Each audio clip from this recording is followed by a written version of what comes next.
माने आदा रमेश शिब्बा कुचबिहार रायजोनि राजानि बंश सुबा बंश बिसोर बे दुवार्स ओनसोलखौ बिसोर नायदों बिसोरनि बंशआनो भुटान दुवार्सनि गासिबो नायगिरिफ्रा बिसोरनि बंशआनोमोन दा आं आदानाव फैनानै खोब मोजां मोनबाय दा बिसोरनि गिबिसिन राजायानो जाहैबाय हावरिया मेसखौनो मण्डल होनना बुंदों मण्डल माने मोनसे एरियाखौ खुंग्रा बेंग्रा राजा बे राजाखायनो बेखौ मण्डल होनना बुंदों दा बे हावरिया मेसनिनो बिसोरो बंश बे बंशखौ दिनै माने गुबुन हारिनि मानसिफ्रा कुचबिहार रायजोआ जे मेस बंशनि दा दिनै बे रायजोखौ गुबुन हारिया मेसफोरनि नङा होननानै बुंनो नागिरो दा अथ'स हिस्ट्रियाव जोंहा जारिमिनाव जोंहा रोखा दं बे कुचबिहार रायजोनि गायसनगिरि राजानो हावरिया मेस आरो हावरिया मेसनि फिसाला बिश्वसिंह आरो बिश्वसिंहनि फिसालानो नरनारायण सिलाराय बिसोरनि बंश गासिबो दा बे हिसाबै आङो मोनसे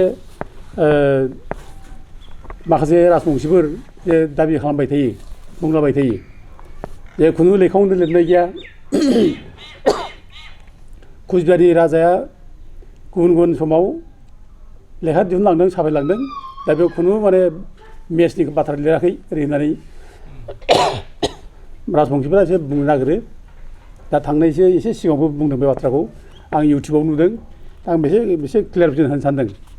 दा जोंनि राजानि अबे माबा राजाया माने गावसोरखौ मेस होननानै लिरना गालाङा बे बाथ्राखौ आं एसे बुंनो सानदों फार्स्टआवनो जों मोनो दरंनि राजबंसावली बे लेखा बे समुद्र नारायणआ 1791आव सुर्य'खौनि दैब'खौ लिरहोदों दा बे लेखा आंनाव दङ बे जाहैबाय नैबे लेखा आं लाबोखादों बे लेखायाव मेस होननानै लिरनाय दं खुलानो दाम्बारु मेसनि फिसाला हावरिया मेस आरो बे हावरिया मेसनि बंशफ्रानो बे कुचबिहार राजा बे खोथाखौ नैबे गावसिनि बंश बिदिनो बंशआनो लिरना गालांदों समुद्र नारायणनि थोननायाव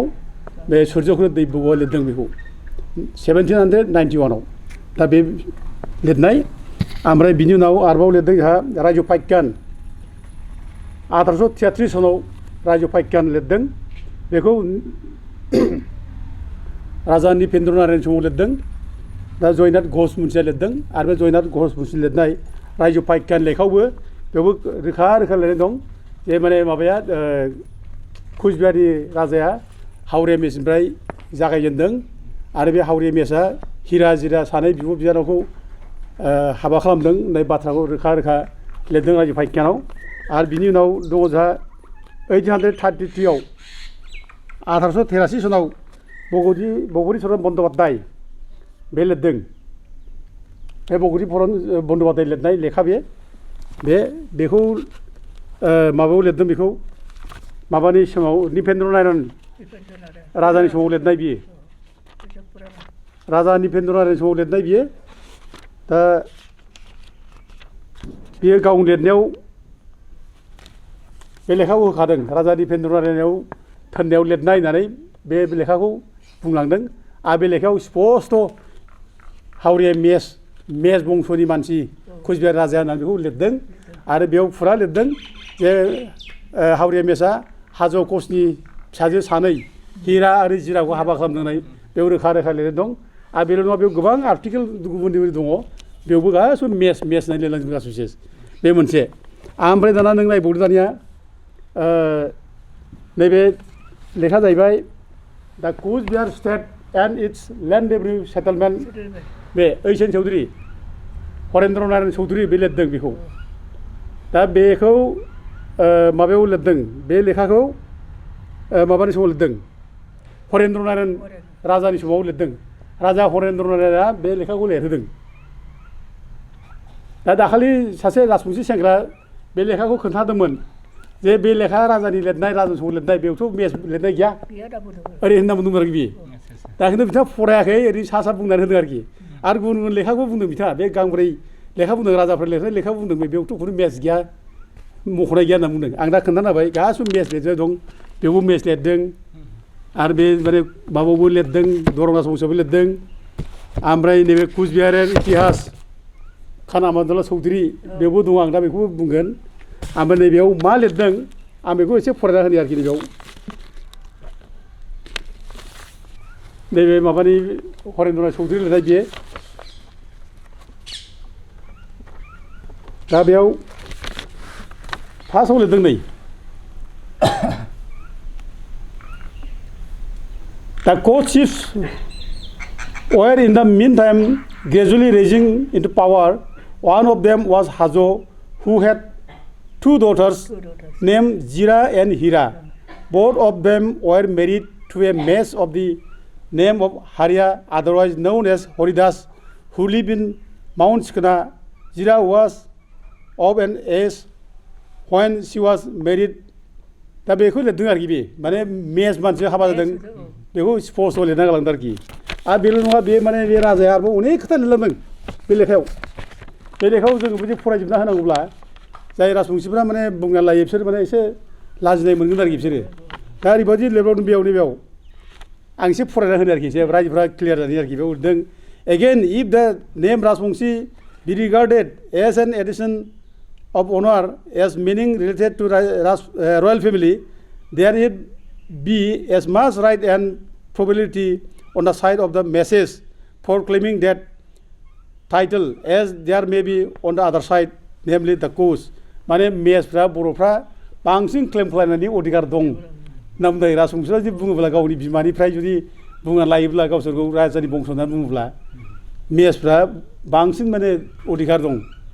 कचबिहार रायजोआ गावसिनि होननानै बुंना लानायनि बे बाथ्राखौ बेयाव लिरदों आरोखि ओमफ्राय मोनसे ओरैबायदि होबावदों आरोबाव बे हरेन्द्र चौधरी राजानि थोननायाव लिरनाय लेखा बे राजानि थोननाय लिरनाय लेखायावनो ओरैबायदि लिरबावदों बियो नैबेयाव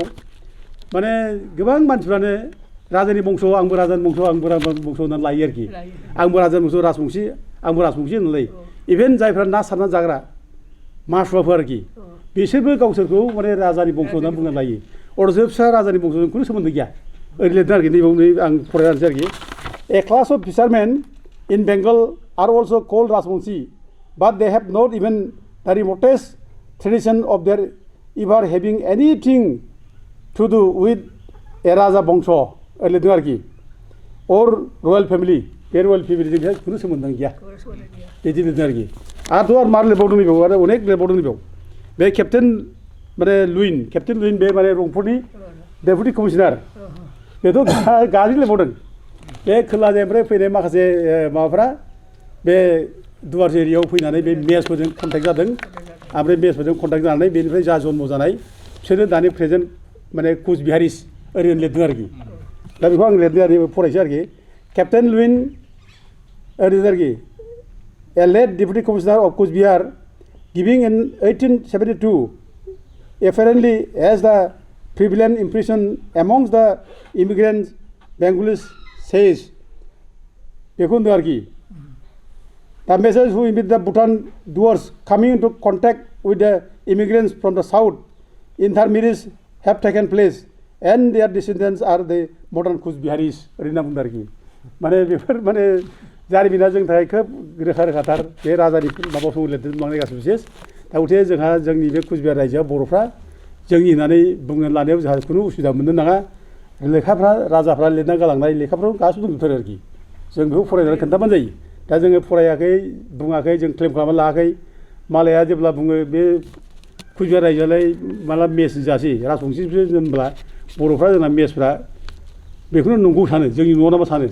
दा दिनै आदा जों रमेश सुब्बाखौ जों फैबाय आदा रमेश सुब्बाया एखेबारे कुचबिहार रायजोनिनो बंस'थार एखेबारे दा लिभिं एखेबारे माबाय एग्जाम्पोल आरोखि गोथांथारबाय दा गथे जों बेफोरखौ जों दिनै रायजो राजानि नोजोराव जों लाबोनांगौ जोङो जोंनि हिस्ट्रिखौ जों दिनै मिथिनांगौ दा बे बिसोरो दुवार्स एरियाखौ बेंनोमोन होननानै बुंदों दुवार्स एरियायाव बिसोरनि दायथ' दंमोन होननानै दहाय बुंलांखानाय जाबाय आरो दा आं बिसोरनि बंस'खौ आं एसे बुंनो सानदों बिसोरनि बंस'आ नैबेनिफ्राय जादों आरोखि नरनारायणनि फिसाला लक्ष्मीनारायण फिसाला जाहैबाय महिनारायण बे नारजि जाबाय ओमफ्राय बिनिनो बंस' जाहैबाय नैबे दर्पनारायण फिसालानो कुन्दनारायण सुब्बा बे कुन्दनारायण सुब्बायानो नैबे माबायाव लिरना गालांनाय जायो कुचबिहारनि इतिहास प्रथम खन्द बेयाव लिरना गालाय आमानुद्दौला खान चौधुरी बे लिरदों बेखौ माने जगदीपेन्द्र नारायण राजा बे 1936 सनाव बे लेखाखौ लिरदों आरोखि 1936 सनाव लिरदों जगदीपेन्द्र राजानि समाव दा गथिखे बेयाव क्लियार लिरना होदों बे सुबा कुन्द नारायण सुबा बिसोरनि बंसमोन ओमफ्राय बे बिसोरनि बंस'धारा लेखायावबो नैबे सुबा बंस'धारा बे सुबा बंस'धारावबो बे दं आरोखि बेनो कुन्द नारायण सुब्बानिफ्राय आरम्भ जानाय सोर सोर दं बेयाव लिरनाय दं आरोखि कुन्द नारायण सुब्बानिफ्राय कान्त नारायण सुब्बा हरि नारायण सुब्बा भैरब नारायण सुब्बा कन्दर्प नारायण सुब्बा दा बिदि फैयै फैयै नैबे चन्द्रसिं सुब्बा चन्द्रसिं सुब्बा रमेश चन्द्र सुब्बा नै बिसोर फैबाय दाना आरोखि दा गथिखे जोंनि हिस्ट्रिया एखेबारे क्लियार आरोखि जोंहा जोंनि बुरनजिबि जोंनि जारिमिन बे दा दुवार्स ओनसोला हयथ' जोंहा ब्रिटिशफोर फैनाय समाव दंमोन बे जायगायाव बर'फ्रानो खुंदोंमोन जेब्ला ब्रिटिशफ्रा माने बे दुवार्स ओनसोलखौ सेनानै लाफैयो गावसोर माने खुंनानै लाफैयो अब्लाबो बे दुवार्स ओनसोलाव बेंगिरि हिसाबै जोंना बे बर'फोरखौनो दोनदोंमोन सुबा उपाधि होनानै दा बे सुबा उपाधि मोननानै बिसोर माने गावसिनि टाइटेलखौबो सुबा होननानै लायो आरोखि दा दुवार्स ओनसोला बिसोरनि आखायाव दंमोन बर'फोरनि आखायाव दंमोन दा भुटियाफ्रा ओरैनो फैनानै जोंखौ डिस्टार्ब खालामफैदों जोंनि जायगानिफ्राय माने जर जुलुम माने माइ बेसर सिबिं सबाय लानानै थांदों दुम दाखार खालामनानै सिगि सग खालामनानै लानानै थांदों अयथासार खालामफैदों दा बेफोरखौ नुनानै ब्रिटिशफ्रा फैनानै माने एसलि एजेन्ट जेब्ला माबा फैयो एसलि एजेन्टआ बुजायनो थांदों आरोखि पुनाखायाव बुजायनो थांदों जे माने बिदि दाखालाम नोंसोरो भुटियाफोरखौ बुजायनो थांदों आरोखि बिदि दाखालाम बिदि अननाय दाखालाम हामा बिदि बुंदों आरोखि दा बेखौ बे बुजायनो थांनायखौनो पुनाखायाव एसलि एजेन्टखौ गंगारफ्रा एखेबारे बेखौ माने गय जानानै मोखां मुजुजादों आरोखि दा मोखां मुजुनायनिफ्राय बेखौ खानाय दोननाय बायदि बेंनानै दोनबाय ओमफ्राय बेंनानै दोनबाय उनाव बेखौ जर जुलुम माबानानै सहि लिरहोनानै बे दुवार्स ओनसोलखौ माने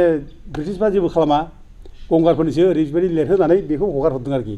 दा बे गय जुमुदैजों मुजुनायनिनो मोखां मुजुनायनिनो बे साइडफ्रा रागा जोंनानै दा नै बेनि उनावनो भुटान दुवार्सआ जादों आरोखि जुद्धआ जादों आरोखि भुटान दुवार्सनि जुद्ध जाबाय बे भुटान दुवार्सनि जुद्धआव बिसोर कमप्लिटलि गंगारफ्रा जेननानै बे 1864 जादों 1864 गंगारफ्रा जेनबाय ओमफ्राय 1865 मोनसे सिनसुला एग्रिमेन्ट जाबाय बे सिनसुला एग्रिमेन्टआव ओरैनो भुटियाफोरनो 50,000 थाखा हरनानै बे दुवार्स एरियाखौ जाहाथे डिस्टार्ब खालामा गंगारफ्रा बिसोर फ्रि जाहाथे माने बिजनेस खालामनो हायो बेखौ माने साइडफ्रा लायो बेखौ लाबाय ओमफ्राय उनाव जेब्ला ब्रिटिशफ्रा थाङो गारनानै बे एरियाफोरखौ गासिबो गारनानै थाङो भारत उदांस्रि जानायनि उनाव भुटियाफ्रा आरोबाव भारतनि गोदान जवाहरलाल नेहरुखौ प्राइम मिनिस्टार जवाहरलाल नेहरुजों 1947 नि 8 आगष्टआव मोनसे एग्रिमेन्ट खालामो बे जेब्ला एग्रिमेन्ट खालामो बे एग्रिमेन्ट खालामनाय समाव जवाहरलाल नेहरुआ बे देवानगिरि देवथां एरियाखौ हगारना होयो आरोखि भुटियाफोरनो हगार होयो ओमफ्राय जेब्ला भुटियाफोरनो हगारना होयो भुटियाफोरनो हगारना होनायनि उनाव नैबे जा दुवार्स एरिया दं जेसेबां दुवार्स एरिया बे दुवार्स एरियाखौ गासिबो इण्डियान पार्लियामेन्टआव नटिफाइ खालामनो लायो 1951आव दुवार्स एरियाखौ इण्डियान पार्लियामेन्टआव नटिफाइ खालामनो लायो आरो आसामनि एसेम्ब्लियावबो बेखौ पास खालामनो लायो बे माने टेरिटरि एरिया 1951 आसाम टेरिटरि होनना बुंदों आरोखि आसाम टेरिटरि एरिया 1951 एक्ट बेयाव बेखौ गासिबो दाजाबफानानै बे भुटान दुवार्सआ आसामजों हाबफैजोबो आरो गासिबो दा बे दासिम बेखौ दं अरिजिनेलि बे माने माबाया जोंनिमोन बे दुवार्स एरिया ओमफ्राय बे दुवार्स एरियाफोरखौ लानानै जोङो गासै बेल ब्लक बायदिसिना बानायनानै जोंनि बिटिसि गठन खालामहोबाय दा जों बिटिसि जों बे एरियाखौ लानानै जों दा खुंथाय मोनबाय जायखिया दुवार्स ओनसोलनि जोंनि मालिक होनब्ला बिथांमोनानो जारिमिनाव दाबो गोथाङै दङ दा ओंखायनो जों जोंनि जारिमिनखौ जोङो गारनो नाङा जारिमिना जोंनि सिनायथि जारिमिनानो जोंनि सिनायथिनि खाम्फा बेनो जोंखौ सब समाय थुलुंगा होयो दावखोनो थाखाय आरोखि जोंखौ माने दावखोनो थाखाय जोंनि अधिकारखौ नागिरनो थाखाय बे जारिमिनानो जोंखौ थुलुंगा होयो ओंखायनो जों जायो अब्लाबो जारिमिनखौ जों जेब्लायबो जारिमिनखौ जोङो माने नागिरनांगौ जोंनि जारिमिनखौ गोथाङै लाखिनांगौ जों जारिमिनखौ जों फोसाबनानै लानांगौ जों जारिमिनखौ जों लिरनांगौ दा ओंखायनो आं दिनै आदा रमेश सुबनाव फैनानैबो जोबोद मोजां मोनबाय दा बिथांखौ लोगो मोनब्ला जोंनि गोसोआव थुलुंगा होयो आरोखि थुलुंगा मोनो दा बिथांमोन बायदि मानसि थानायाव जोङो बुंनो थाङोब्ला जोबोद नेहाथ मानोना बिसोर बिराद गिदिर मोनसे परिचयनो जोंनो होना गालांखाबाय राजानि बंस राज फोलेर मोनसे परिचय जों गालांखाबाय आरो जों जे राजा गोनां हारि रायजो गोनां हारि दा बेखौ बिथांमोननि बंसनिफ्राय जों मिथिनो हायो आरो दा बे बिथाङानो गोथां जारिमिन दा दिनै बिथांमोनाव फैनानैबो आं जोबोद मोजां मोनबाय आं फैनानै धन्यबाद होयो बिथांखौ जाहाथे आदा रमेश सुब्बाया गोलाव जोरबावो देहाफ्रा मोजां जायो आं बेखौनो माने इसोरनावबो आर'ज गाबो गोजोन्थों।